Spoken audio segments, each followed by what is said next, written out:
Hello, beautiful souls, and welcome back to another interview in Embody the Empress, where we're looking at how to blossom and flourish in harmony with the natural world. Today is Valentine's Day. For those of you that are catching this the day that it goes out, and there is very good reason why I've invited my treasured friend, Inarra Aryane Griffyn, to be with us for this interview. For those of you that haven't met Inarra before, Inarra is an initiated high priestess of Avalon who taught the mysteries for 30 years. She is the consummate entrepreneur who's built many, many extraordinary and successful businesses. Actually, when I first met her many years ago, she was the millionaire yogi and actually had a different name that might come into this as well. But more recently, she started another company because she has created a beautiful aphrodisiac oil called the Queen's Pleasures. And now she helps women and consults women on the art of pleasure. Inara, welcome, my beautiful friend. Thank you so much for. Oh, that was so lovely. Thank you. You know me so in an ordinary way, so that sounds so dramatic, but it's Yeah. all true. Well, we're all of it, aren't we? It's never, it's the delight of being the sort of women we are. There's not really a way to stick us in a box. There's many aspects to who we are. So let's dive into that a bit because what I want to do in this interview is really give the women listening a picture of your story, how you came to be the woman that you are to do, and the woman that you are and the things that you now do. So if we take a little trip back in time, I'm talking a lot about the tool bag that we cultivate, that we're given in that sort of period from 14 to 21, when we're handed the beliefs that we have about ourselves, what we believe is our potential in the world, the direction that we should take. And so when you left school, if you imagine that, were you 17, 18? Um, Um, Left school and actually I was in Canada at the time, even though I was from Yorkshire. yeah. My parents emigrated, and 17 we had an extra year because it was like a collegiate. So you did it as an extra long as if you were doing sort of university before university. So I was embedded in school at 17. I Yeah. think I escaped it at 19. Yeah, right. So yeah. Escaped. That sounds like a story. Well, it kind of was. Yeah. And the mindset, I would say at that time, throughout the teenage years, it was very much of exploration. It was very much rebellion, because my parents were splitting up there was a long period of time. Mm. And my beloved father was leaving, and he's the one who really have a very deep connection with. So I was sad. I was smoking weed because they had this at the North Doors crew, right? The North Doors of the collegiate was where the naughty people went. Yeah. I was firmly established in the naughty people arena and was having a kind of spiritual awakening, but I didn't understand what it was. I kept looking to nature, I suppose, and sort of outside of myself into this vast arena of how to explain what was going on. And not many people I knew were interested in it. So I felt floundering at that time. But I had a very strong vision when I was about 17, which it was like surreal. Actually, I was lying in bed. I was definitely awake. I saw a man, a young guy, like from 1500s or something, leaning and looking out of the window. This all sounds really, I know, but it was. And I had such a deep connection to like being in another life. And then I started saying after that, I'm going to write a book on ritual. Like it happened like that. And there was this awakening that happened. And I thought, I have to meet my people, and they're not here. So I don't know where that is, but I know it's definitely not Canada. It was like a real deep knowing that it's like time to leave Canada. So I did that when I was 22. After finishing university, I actually just went, okay, I'm out of here. I went on holiday and never went back. That's how I managed the way to get out. So the awakening was, where are these people? Where are these people that I can speak the spiritual language to?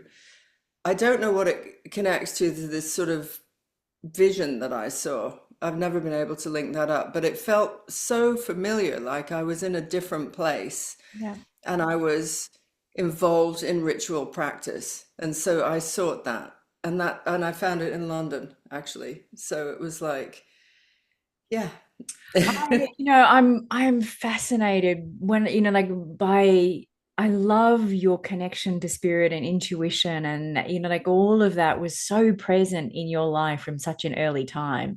I feel like at that time of my life, it was just I was just survival. Like, like it felt like I was just hanging on, looking for somebody to give me the answer to how to make a boy fall in love with me, how to be skinny, how to have friends, how, like I could probably have, they could have probably written the Dolly magazine.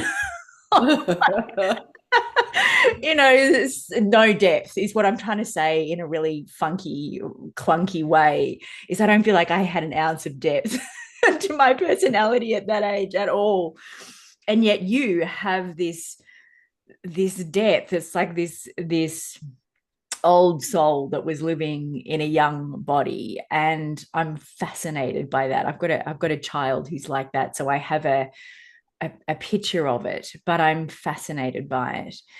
And so, part of this is really encouraging the women who are listening to think about it in terms of their own lives. And the way that I talk about it is the times in our lives when we can see where we've really ignored the red flags. There's that gut feeling of like, this is not a good idea, but the mind goes, well, I'm just going to do it anyway, because it's sort of that sticking your head in the sand, ignoring the signs.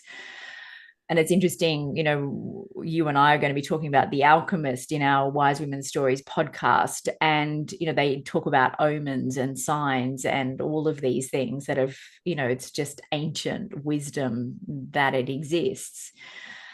So thinking about that time and when you then left Canada for the UK, how was it?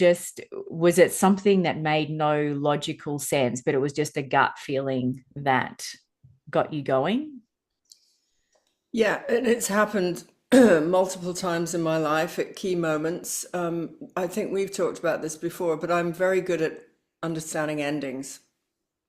And it comes like a wave several times, but it'll be, this phase is over, like this is over. Yeah. And I don't understand, because so at that time it was really complicated to understand. I was involved in media, so I did a university degree in history and in film, and then went out with this guy who was in his own right and has become his own right a very well-known, excellent filmmaker and editor.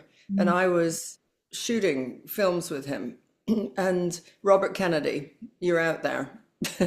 You're amazing. And we had this whole creative spurt, he and I, not spiritual, it was missing for me, but the creativity was very, very potent at that time. And so I ended up winning the most prestigious award as a young woman Yeah. for the Canadian Film uh, Board. And the doors were open. It was like, come with us. We're going to make you this amazing director, cinematographer. It's all like laid out for you. And and I just went, no, it's Mm. like the wrong place. If this was in England, it would be the right place. Yeah. And I had also the other thing I did was I applied to the British Film Institute, which is very prestigious. And it came down, because I was an overseas student at that time, it came down to me and a Brazilian guy. And I had to, so there were just two people in the running for this one very prestigious spot. And I ended up flying over. I had to do an interview with 9 people. And this is one of those twists of fate. During the interview, I have this amazing experience of like, this is a yes, there's a big yes going on here. And 3 of them during lunch at that came over to me and said, you've got it. 100% you've got it. It's like that. So I fly back to Canada. There's the whole summer we wait, and I've now finished. And then my graduation was in September, I think, so I've got this whole summer. I am literally dressed for graduation. My mum pulls out a letter. I open it. It's from the British Institute, who say, you haven't got the place. And I had given up my flat. I was living with Robert at the time and somebody else, and I gave up my place at the flat. I had given up everything with this certainty that I was going, and then I didn't get the place, and it was like, oh my God. So I had a mini freak out. I said, I'm not going to the graduation. Me and my mother went for a beer instead. And she's so academic to allow me to do that. I remember this as like actually a really pro-mum moment, because I was just devastated. But at the same time, it forced my hand to get me to go to England, right? It was just, all these things are being chopped off, these options, and you just got to go. Yeah. So I went as a 22-year-old. Like I said, I couldn't form the entire plan, but I just said, I'm going on holiday, I'm traveling, and just I never came back. And here I am still in London, Yeah. Yeah. This is London calling. Yeah. And yeah, so that has happened many, many times. And I think the key about intuition is it doesn't occur like you should do this, but it never goes away. It's this recurring, for me, this recurring thing that comes back. And my languaging at that time for definitely with Canada was, this is not my land. That was a feeling I had. I'm deep in nature. I so exist in nature, and it's not my land. It's not my playground where all the excellence is going to come out. And I knew that. Yeah. So it's that. It starts to occur like there's an ending happening here. And I honor it. Yeah, I want to keep diving into your story, but I want to bring in the thread of, connection to the moon. A lot of what we're going to be Yeah. talking about in our conversation today is, the wisdom of the moon. So as we continue the journey from being in film, from arriving in the UK to becoming a high priestess, which is another big chapter,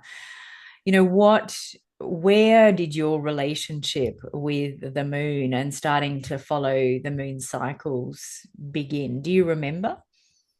I remember way earlier than that, that it was particularly with my grandmother, who was like my mother, Ida, because I lived with her a lot. And Ida was psychic. She was an extraordinary, unusual being. And she was the one that always said, look up at the sky, look up at the sky, this thing.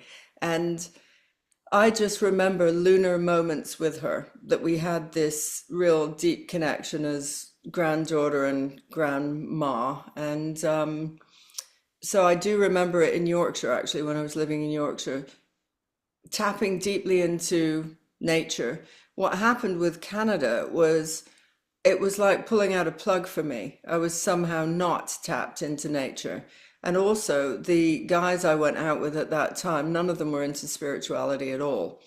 And by the end of university, when I had finished the relationship with Robert, I felt like it was parched, like I was not getting something. And I really was able to identify that thread of the rhythm of the moon and understanding that something much bigger Yeah. was not available, and I wasn't accessing it. So when I came over to London, I was on a search. It was like a mission to find some witches, healers, and and the like. And And I did. I basically found Vivian Crowley, who is very famous in her own right. She was my first major teacher. And Chris Crowley, Vivian and Chris, they're not related to Aleister Crowley, just people ask me that occasionally. It's nothing to do with it. But she ran this course, which was something like the history of paganism. And so I went to it in Covent Garden and every week. And at the end of the teachings about the history, which involved a lot of lunar wisdom, we would do a little ritual. And so we would do it to the moon. And it was often because Wicca is very much a lunar rhythm. As a high priestess, she rules the group, not the high priest. So it's very feminine. The priest or the men are very much like a container, solid container, but it's the women who make the moves and make decisions in that. And it's all based on the moon. So why not men? It's not men. It's just because women are menstruating, because women have all of that power. And so I started to tap deeply into understanding that. Mm. And then I had other trainings with different people, but there was a point when we had to describe what we all were up to. It's part of the initiation process. You have to know your gifts, your strengths. What are you going to teach other people? And all the work that I did at that time, I was like, searching for my identity in the world of being a high priestess. And it became very clear that I am a moon priestess. That's what I am. And I teach the moon. And then my middle name, Aryanne, means fruitful moon mother. Mm. So there's moon, moon, moon, moon, moon, moon all around me. I've always been moon, not sun. Oh. So it's a from memory, hearing you talk about it before, it's a very long process to become a high priestess. It's not a you go and do a 6 week course. No, Just to give no. people a picture, did you want to, what's the process that you go through? Well, at that time, there was a three-year process of going and doing rituals every week Yeah, with them and the group. yeah. There was deep inquiry. When you do the first degree, you can stay in the position of being the student for the rest of your life. It doesn't matter. Mm, There's no urgency to become a high priestess or anything. mm. It's just the first level would be you become a priestess. And many, many people stay at that level. That's their thing. Yeah. You have to do trainings in the elements, I studied the Kabbalah, Egyptian magic. Mm. Um, I've studied tarot since I was 14, so that's a really very long time now. And it's all about the correlations between symbols. So symbolic, that's a big thing that I'm good at.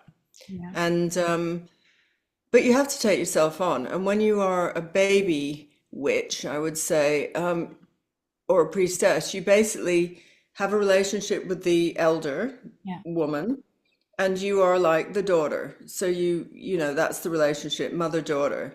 And there comes a point when you have to make a decision after first degree, is that it? Yeah. And I was like, this is not it.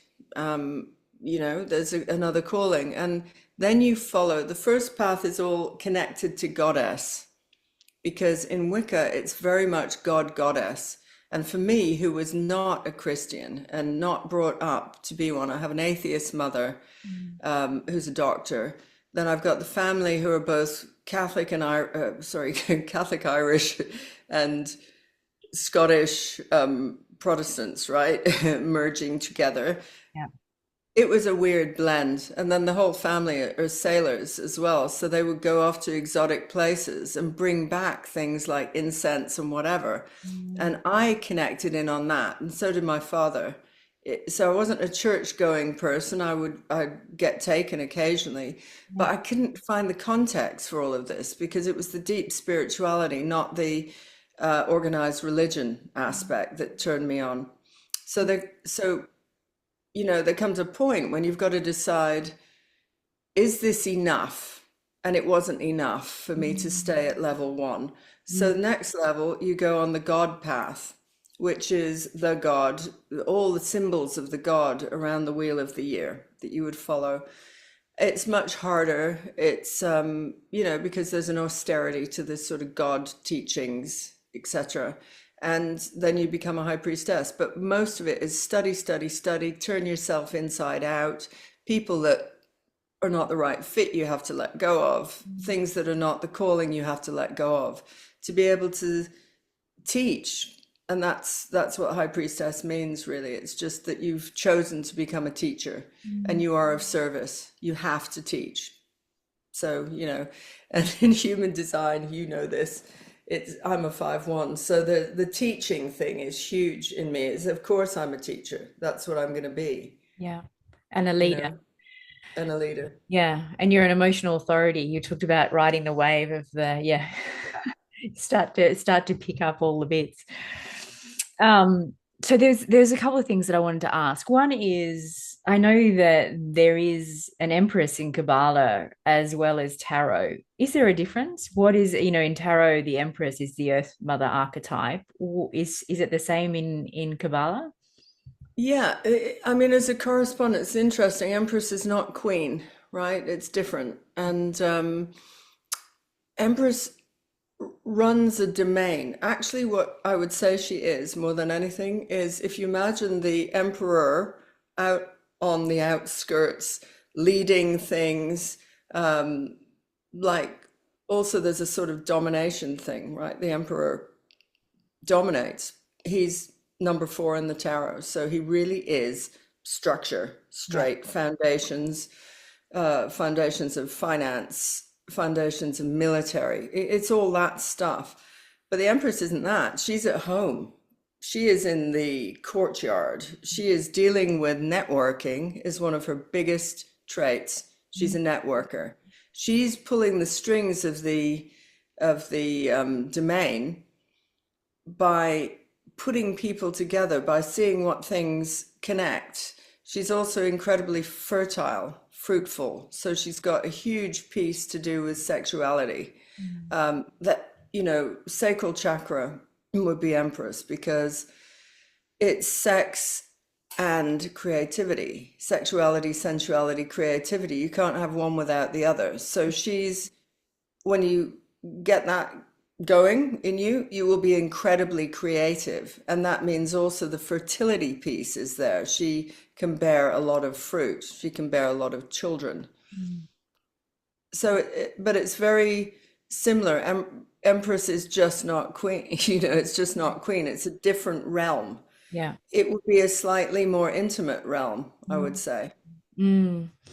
It's interesting. There's two things that you've said that, one was that space of inquiry when you were talking about in your study. And one of my gene keys, it doesn't matter so much if you don't understand gene keys or not, but we talk about there being the lowest vibration, a gift, and then the highest vibration. We're wanting to work upwards in the scale to increase the vibration that we have around a gene key. And it goes from doubt to inquiry to truth. And the way that Richard Rudd, who is the founder of it, talks about is truth is like the pearl that lives in doubt. And so there is always an element of truth. And inquiry is like the sand that brings out the truth. And so the reason I'm bringing that forward is, there's people listening, and I know that this has been a journey of mine. I've had this deep fascination with magic and with witches, and it's been something, like I've devoured books since I was a young girl. And like there's this essence of truth. And then my journey through naturopathy and using herbs and food as medicine, and then into energy medicine. And like there's been this, and being a witch has always been on the periphery because there's so much indoctrination of what that means around it. And so my invitation for everybody listening who this might be a conversation that's outside your norm, or it feels uncomfortable, or it's like, this is where we get to play with our intuition. It's where you get to play with the truth through inquiry and just being open to the whole conversation, open to the exploration, that there is a high possibility that being a witch, there's an indoctrination. And obviously, I want to hear your thoughts on this.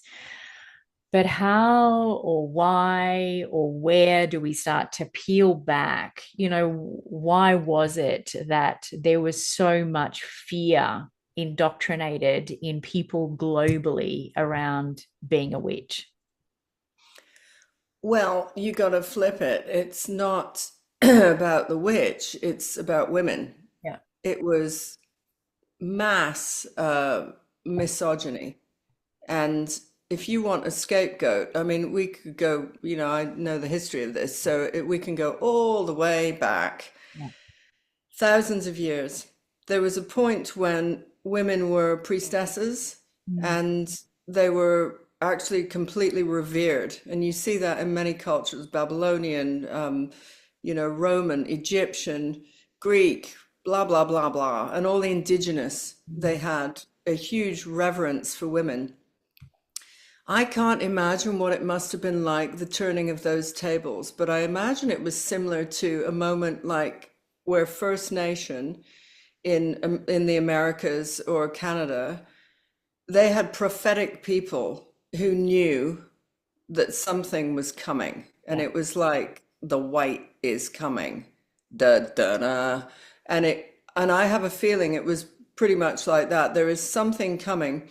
We know that Akhenaten, who was an Egyptian god, sorry, god leader, Yeah. famously stripped down the multitudes of the Egyptian gods and goddesses and said, no, it's all wrong. There's only one God. It's the sun god. Now so you see the beginning of some misrepresentation. They take out all the references to the feminine as being divine, and you can only look through the lens of the masculine.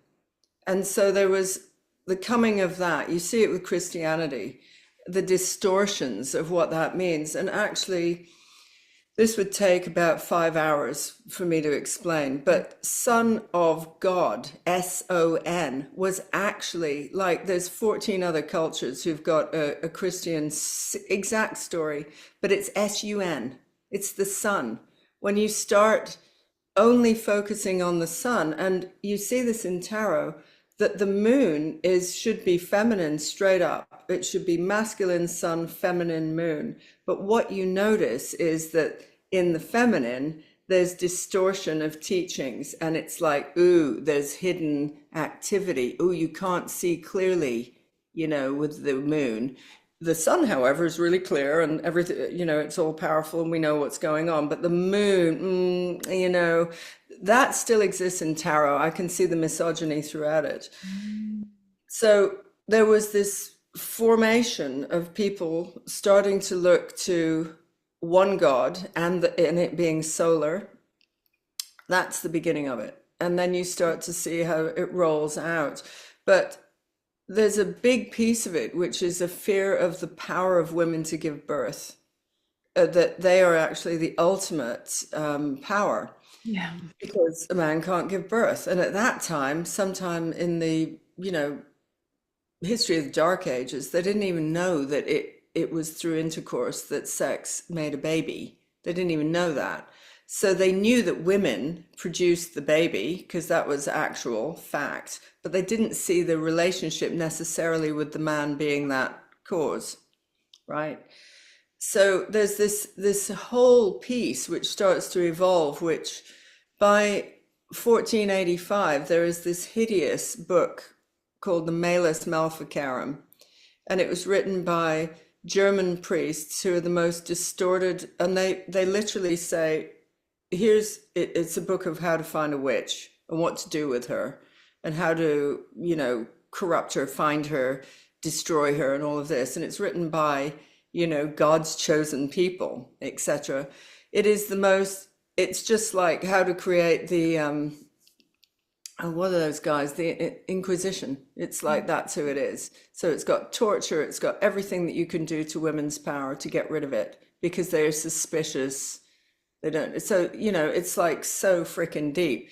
Yeah. When you get round seeing what's going on politically and historically with these guys, you realize they target all the healers, Mm. all the medicine people who have got some power in the community as being the ones who can answer the questions of the ordinary people, Mm. health, how to look after babies, all of that. They target all of those. Yeah. And then in the history of witches, who they are, it's like 90% women. Of the women that we're talking about, that would include powerful women, Mm. beautiful women, women with wealth, ugly women, disabled women, women who are not a fit for society. So basically all women, right? But there's certain threads. But then you add in the men who get nailed as witches as well. Gay men, so that would be lesbian women as well. Gay, um, powerful men, men with money. The village idiot, who is literally the disabled, you Yeah. know, person who's got mental health issues.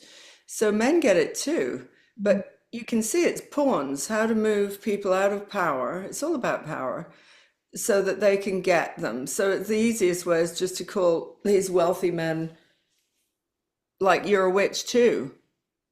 And that's how you get rid of them. So politics, distorted religion, when you say you can't have sex, wait for the distortion. And that's in Islam, fundamentalist Christianity, and in Judaism.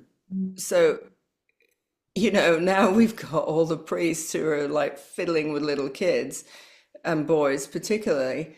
Where does that come from? Well, you tell a group of people to never have sex. It's like the most fundamentally anti-life experience that you could have. So witches are all about sex is natural, sex is healthy, sensuality is normal. It's like you need, that's what you're fighting. Women as earth. And the final piece that I would add to that, it's when the land was seen as the goddess. Mm. So the land was always connected with the feminine. Mm. And when they started saying, this is our property, so that women became property and the land became ownership, that's the downfall right there. And we're still dealing with it. Women as property, land as property. So that's a bit of some of it. Oh, you're on mute, I think, or I can't hear you. Oh, Some it's There you sorry. go. It was I was trying to mute out Pokey. He runs back and forth the dog, and then you get this Clickety clack clack click. clack clack. um, so much of that is still alive and well. Right on. They make it prohibitive, financially prohibitive to go and see a naturopath or a Chinese That's medicine right. doctor or a chiropractor or like all these natural healing modalities that work in harmony with the natural world rather than just giving you a pharmaceutical. Totally. It's hard to do. Well, I mean, it costs a lot more, so it's Yeah. for those, the elite. It's an interesting, yeah, it's interesting that the flow on, but I do feel the good news is that things are shifting and changing. And yes, we're going through a birthing stage, a new earth birthing stage that's all sorts of chaos and all the things that come when something new is coming, when something new is being birthed. There's the disruption and the discomfort and the pain and the uncertainty, and we're in that. But within that, I think if we can see the hope, the magic, the Totally. something good is coming. Mm. There's a whole bunch of alive and well witches and, healers who are now actively operating. I can say that. I've been doing it for 30 years. So, yeah, there is hope. And this is the leadership we need, Yeah, yeah. you know. Yes, you talk I did about, think, yeah. Oh, sorry, go. I was going to say it would be worth mentioning just a little bit about how the moon played into that. Mm. Um, just to say, as you understand the sort of history of distortion and everything that's happening around women and their power. Mm. So the word menstruation is literally linked to month. The etymological, that word always gets me, the etymological roots of those words are connected. And when you look at the behavior of what happens with the rituals that are associated with the dark of the moon, the new moon, the full moon, there's loads in between, but let's just stick to those. They're just really simple. You would have at the dark of the moon, that is a time when women would have been menstruating.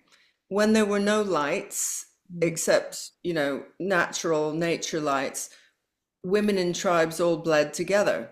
Yeah. So this is the red tent thing, that they would go together into the seclusion, and it was known as a time when the prophetic aspect or the divination, or they were divine, and then they could do divining was potent. So, it's one of the best times to do tarot or other things, I Ching or whatever floats your boat, in the dark of the moon phase. That's 3 days before the new moon phase. That's when women would have been menstruating together. They would have hung out, and they get messages for the community. And who listens to the messages? The men. They come and listen, and they want to know, like, what is the tribal vision that's going on that these women are getting messages about. So it absolutely affects the men as well as the women, even though men aren't menstruating. Then we go into the new moon. That phase for 3 days is you're starting a new cycle. So it's kind of post-menstruation, going into that new fresh cycle. And ladies, I know you sometimes feel like, woo, gone through something, fresh times. It is the best time to start things. So when I teach business this way, I teach people very much like, we're going to line up all the starting points all around the year. You don't have to start a new thing every time, but you can start phases of business or of building. And it's the right time to do it. It's natural. You just, follow it. Crops, same. Farmers, same. They do all these things too. And then as it builds to the full moon, then what you have is, that would be when everybody ovulated. And the energy behind it is dramatic, out there. You're checking out, the guys, it's the pheromone phase, right? So it's always celebration. It's always gatherings, party, whatever. Whereas the new moon and the dark moon are very introverted. It's like where you go in, you take sanctuary, you take advice with self and with the universe. And so when you start to see those patterns and rhythms, the men also totally took part in that. It's like, woo, party time. The girls are active. It's ovulation. So they were on, and this, to give you a context, millions of years we've been doing that. Millions of years. And then I wanted to pop in this piece of info I was just saying to you. Then on 24th of February, 1582, Pope Gregory the 13th decided, how are we going to get all this pagan also means rustic, so you understand, people of the land, that's all it means. How are we going to get them off this kind of feminine thing which is going on? And so he creates the Gregorian calendar. And why was that created? To stop using the moons. Specifically, to stop using feminine inherent knowledge, which is natural. And we've never lost it. It's right there if we just dive into it. But instead, we get this structure of the 7-day week. They boot out what would have been the year of 13 moons, which would have always had this rise. This is how we build. Then we let it go. There's all these teachings within each of what to do. And I've lived like that for, probably 40 years. I've been living to the moon. You start doing it when you start following in this way. And then what happens? It starts delivering things. So I can just go, it seems uncanny and extraordinary, but there are moments when the meeting of somebody will be on the full moon. I'm like, oh my God, that's so incredible. No, it isn't. It's because I live that. And so when I start to People show up at exactly the right time. It's all of that. Yeah. It's simply amazing, and that's how I use it in business or creation or whatever you want to call it. Anything. Mm. I so much of this series feels like it's collecting the traditional wisdom for modern women. And there is so much of this deep wisdom that exists that we really need learn nothing new. We know we've got everything that we need in order to be healthy, happy, prosperous. I was talking to a client today about food and nutrition, which I don't do a lot anymore, but I love it when it does come up because this is another thing that's so glaringly obvious when you understand it and when you see it, but we do things in exact opposites, like you're talking about with the moon. It's like we go against nature. We are not living in harmony with nature when we want to be skinniest in summer. We want to be skinniest to wear a bikini, when in actual fact, if we eat in harmony with the natural world in the seasons, this is when the animals have the most fat on them because they're eating really green grass, and we've got access to all this high sugar fruit. So all the stone fruits are coming in, or we have this abundance of food because we're supposed to be putting on extra weight to get through the leaner months of winter. It's also when we're building up stores for fertility, if we're having babies, breastfeeding, and there's all these things. This is just another thing that through media and advertising, we're actually doing things completely back to front, and people are putting on more weight in winter and less in summer when that's actually upside down. Just another example of It's also corporate America. yeah. Gregory brought in corporate America, right? That's how you structure it. You remove all the cycles that are natural, and we've talked about this. It's the push, push, push, push, push, push culture. Like how you get something done is you push, and then you get a goal, and then and I deal with clients like this who are so burned out. Yeah. They have never understood that pause, feminine, is very much gathering the insight, the information, and getting the ideas. That's when I get my biggest ideas, is the pause. It's not when I'm like forcing like this, and I see people like that. What? I need to do something more. And I'm like, whoa, like you need to stop, and do a moon deep dive on the moon. And then they get really productive. It's amazing. Yeah, because you've got room to think.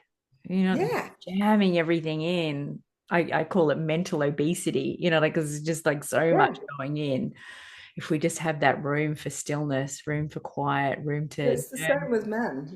Poor men have had to take on that hideous structure. Like, not only did the women sort of have a really bum deal, Mm. actually, in some ways, I have to say more for sure.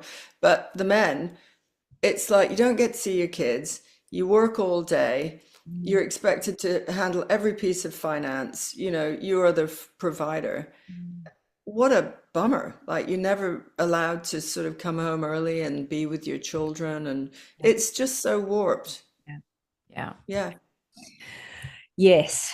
So what I let me just have a little look. So what I want to do is let me think, because as our conversations always do, we go off on all these beautiful tangents. And it's like, did I cover what I promised I would cover? We talked about the wisdom of the moon, um, the Empress. I feel like, it feels like I want to move into your beautiful experience that you're going to give us. What is there that I've missed? Is there something that you feel we need to know? Is there something that you want to share that will kind of be a lovely segue into the experience you're going to give us? Well, I would say that after doing a lot of different sort of businessy things over many years and working with the moon and all of this, I had this very strange experience, and I've told you about it, but 2.5 years ago, I had one of my downloads, which was I must make an aphrodisiac. Now, I can't even tell you how bizarre that is for all the things I've done in the world, but I want to link it in with my understanding is one of the deepest things that women put aside in this is sensuality and pleasure. Mhm. They they end up forcing so much in that corporate America mindset. They've lost touch with themselves. And at the time, I was not in a relationship and I was just thinking, I don't want to lose sensuality as you get older. So it was very much created for solo women and very much about the pause that I've been talking about, this lunar thing. If you had to think, where do you get some deep insight and peace and rest and revitalization? It's all about your sensuality. And I go as far as saying, if people got into their pleasure, there would be no wars. And I mean that. Yeah. Like, how could you possibly, if you were that in tune with nature, your nature, start to think about conflict? You wouldn't. Mhm. So I've been on the journey. I'm going to show you a picture and then we're going to do the experience. This is what I created. So it's called the Queen's Pleasure. Mhm. And it is an oil which you drizzle on your naughty bits. And it's a bit like foreplay. So you then get to go off and have a ritual with yourself and play with yourself, or you can play with a partner or whatever. Now, I'm sure that a lot of people who have created things like this, they come from the sex angle. But for me, it's like, how do we invite in ritual? How can we break all those, like, why would somebody explore ritual? If they can in the simplest way, it's going to give them access to their deepest pleasure. And when you get to pleasure, that's when you become the most creative. It's the sacral chakra, right? Moon is exactly linked to that. It's the pause that we're being taught by the lunar thing. It's not all go, go, go. Actually, it's the mystery. And I was saying to you, a tagline of some of the work that I do is everybody needs a secret. It's not just out there blaring sunshine like that's the solar energy. No, it's like, what are those little things that when I say, hey, what do you dare do that, comes up for you? And so I'm going to take you on a journey with my singing bowl, my trusty singing chalice, into sensuality and take you into the sacral. Mhm. And at the time of the moon that we know when this goes out on Valentine's Day, I was just telling Edwina, my birthday is on the 12th. Valentine's Day is on the 14th of February. And this year, I get the best present ever. I get a full moon on my birthday. And it hasn't happened since 1969. So it's a big freaking deal for me. I don't care about anything. I'm going to Glastonbury to, to do devotion in the moon. May it be a clear night. But that moon is what will be dictating Valentine's Day. It'll be 2 days after. So we're in the 3 days of the full moon, even now. And it's governed by Leo. It's the full moon in Leo. So full moon in Leo, if you have to think about your sensuality to start with before we even go there, if you were on stage, if you were leading something, if you were hyper dramatic, you're allowed. You're allowed to be dramatic in your own way. Imagine that in sensual terms. So it could be rolling around a forest floor, like experiencing the moss, the earth, whatever. Allow yourself that level of visioning in because it ties in with the moon that we're going to be working with on the day. Okay? Perfect. Perfect. All right. Go wild, I'm going to hand it ladies. all to you and I'll be back when you're complete. Where? Okay, I will. Just tell me if the sound's okay. Okay. So take 3 slow, deep breaths and shut your eyes so you can really go on an inner journey.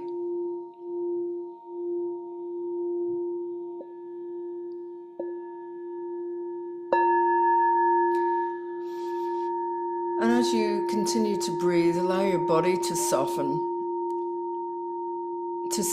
and drop down into the seat that you're in. Uncross your legs and your hands. And breathing very deeply, just become present to where you are. And so where you are is not only where you are physically, but it's where you are in the year. For us in the Northern Hemisphere, we're at the beginning of the cycle of harvest. We haven't even gotten into the planting of the seeds. You're in this space where it's just the return of the light and the possibilities that are coming into being in this year. And if you're in the Southern Hemisphere, you've passed the peak of the sun and you're starting to let go and relax. This is the dissemination cycle where anything that you put out, imagine it just being blown like leaves off trees. It's easy. There's no fuss. And so breathing deeply into your body, imagine as if every pore, every cell in your body, you're breathing into it. Fresh light. You're pulling in this energy not only of the season, but of the full moon, drawing in the light into every cell in your body.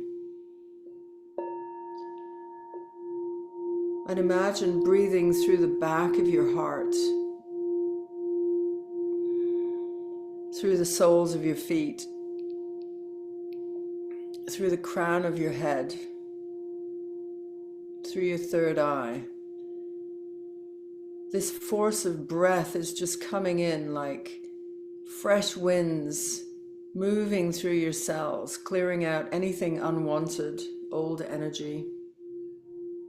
And there's nothing that you have to do, just allow this energy to move in. And then as you feel this, allow yourself to go to a beautiful place in nature. And it can be anywhere on the planet.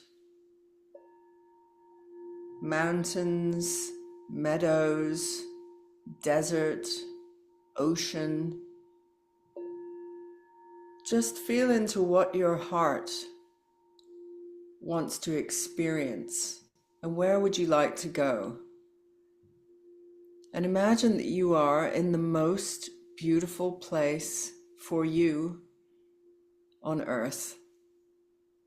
And as you look out at nature, notice the colors.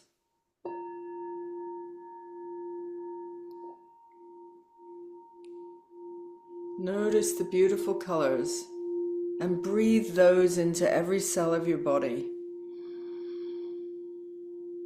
And allow them to swirl around, clearing and cleansing. And you feel the breeze blowing your hair, the breeze on your face of this beautiful place. And as you look down at the earth, you realize that you are naked. Your feet are bare and planted on this earth. And as you lean over, pick up the scent of the earth. Look at the texture, feel the texture of the earth with your feet. Wriggle your toes a little bit. And you realize that you are naked. And you feel the wild power of being naked. And you also feel absolutely safe in your beautiful place. These two energies coming together, absolute safety and absolute wildness. Experiencing this flow of energy.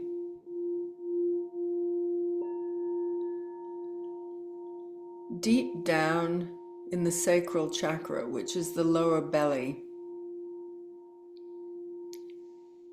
And it governs your sex organs, so womb, ovaries, yoni.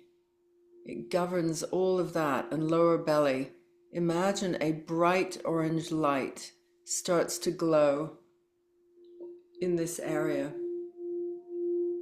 And as you breathe and stand naked looking out at this incredible scene in nature, allow yourself to feel this bright, beautiful orange light emanating right from your lower belly, but all the way around to the back. Feel it in the sides. Feel this circular nature, this sphere, this beautiful golden orange sphere of light.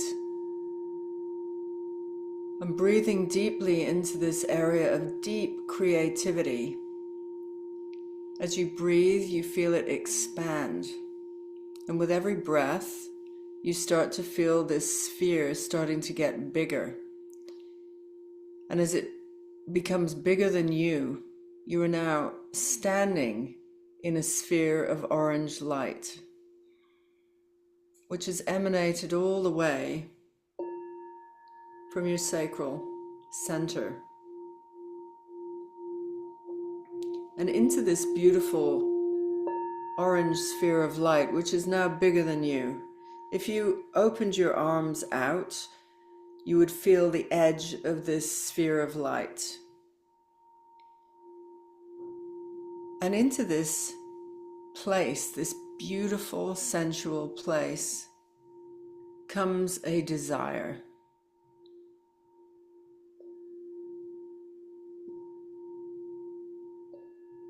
And you feel this energy of desire coming into the sphere, swirling around, the energetic of desire.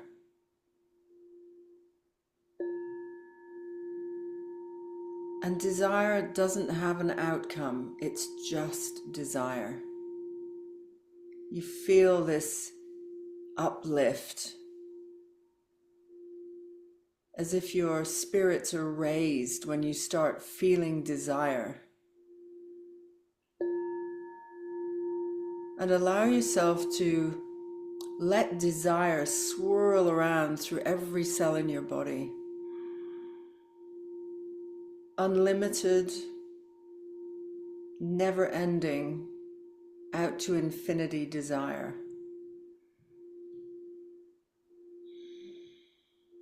And you may also have desire for something, desire for. And feeling that energy, desire for, so it's more formulated. It's not just desire dancing within you, it's desire for.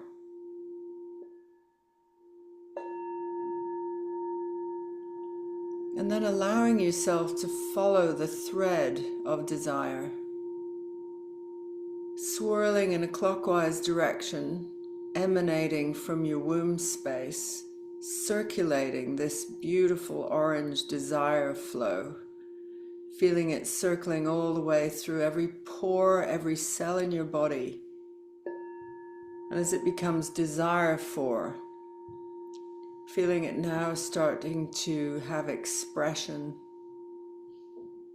Allow yourself to desire something.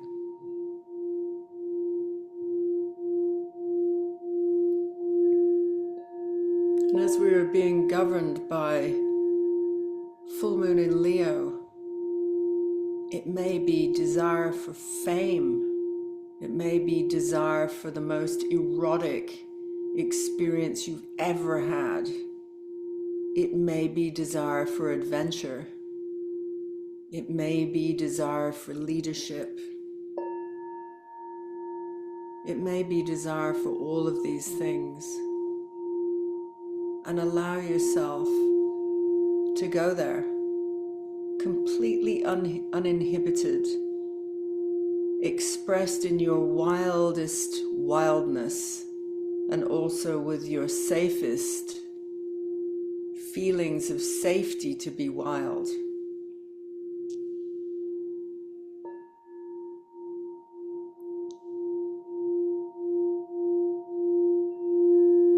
And as the desire for grows, allow yourself to be like a child. That lack of inhibition where I want to be an astronaut. And the whole community goes, great. So you can be anything you desire. And you can say it in baby language. And the whole energy of the place, of this beautiful place, is like, yes, you get to do anything you want. You get to be anyone you want to be.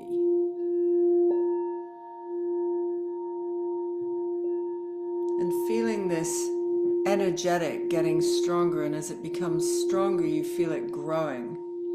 And imagine this beautiful orange sphere now moving out so fully it embraces the whole of your nature scene.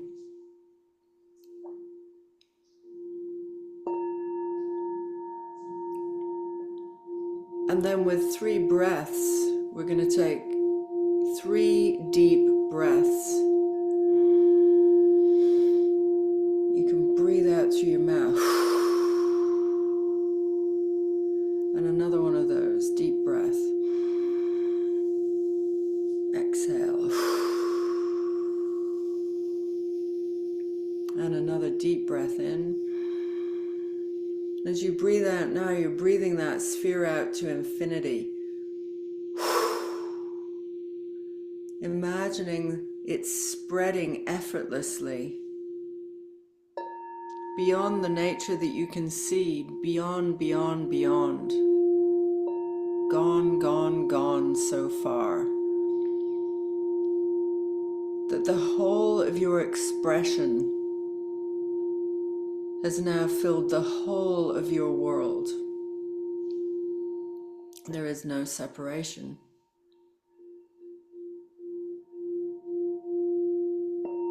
And experiencing this transmutation of life itself through desire, allow yourself to now experience the earth that you came here to experience.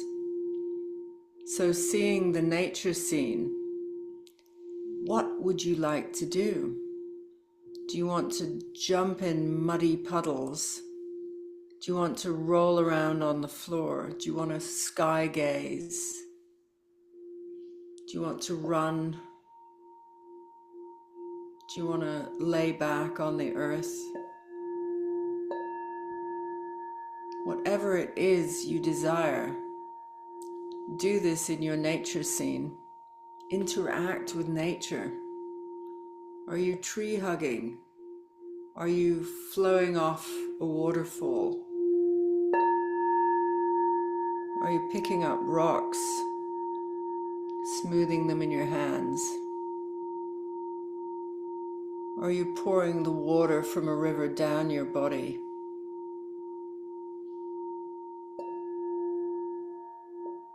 And allow yourself to feel the deep sensual connection between you and Earth herself.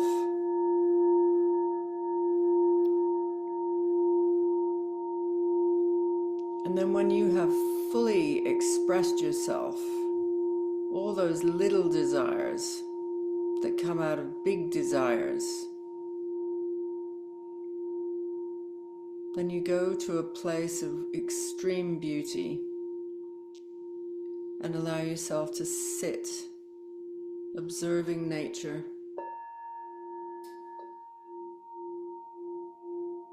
feeling the empowerment rippling through yourself. And as you look up in the sky, you see a full moon. It's that time of day just as sun sets, when the land becomes more silent and you see this beautiful moon rising, and you feel the beauty of this moonlight on your body, And knowing that you can rest in the moonlight, you lay back on the earth and just experience the softness of this light.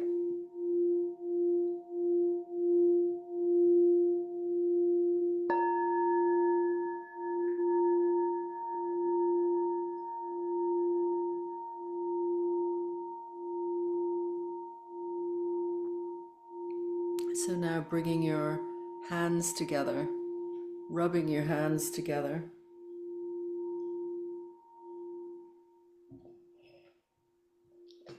Rub, rub, rub, rub, rub. Generate heat, and then place them over your closed eyes, breathing in and exhale. And then you can rub your scalp, your jaw,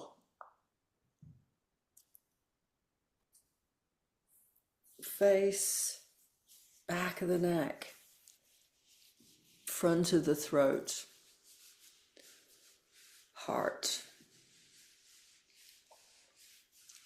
solar plexus, and then all the way down to that womb space. Just rubbing the energy down.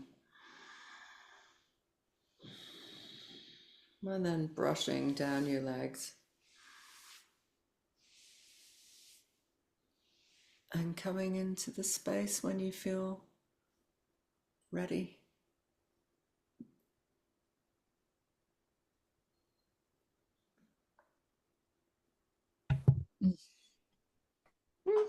Do a bit of a readjustment of the hair. The wild woman's come out. Yeah. Oh, Nara, that was so special. So beautiful, darling. Thank you. Pleasure. Pleasure. Yeah. Pleasure. It reminds me of that fabulous scene in a movie, Eat, Pray, Love. Is it Eat, Pray, Love?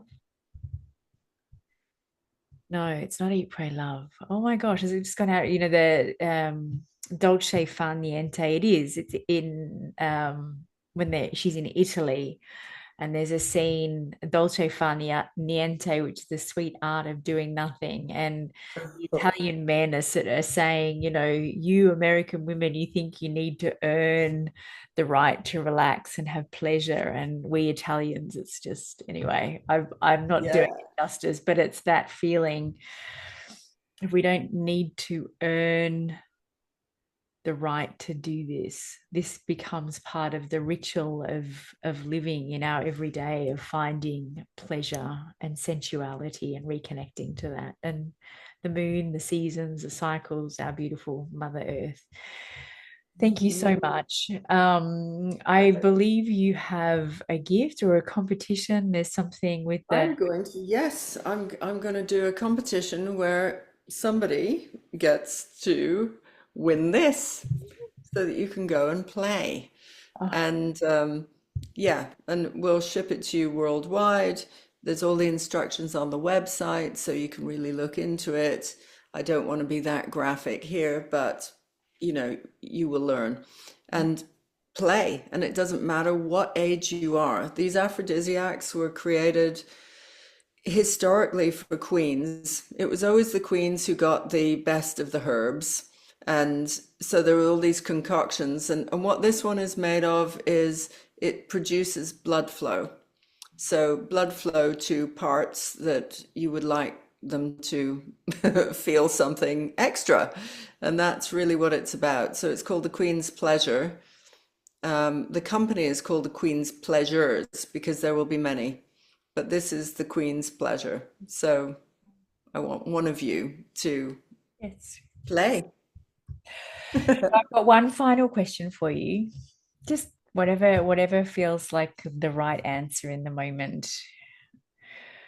Where are you and what are you doing when you feel the most divine sense of inner peace and joy and harmony with the world around you?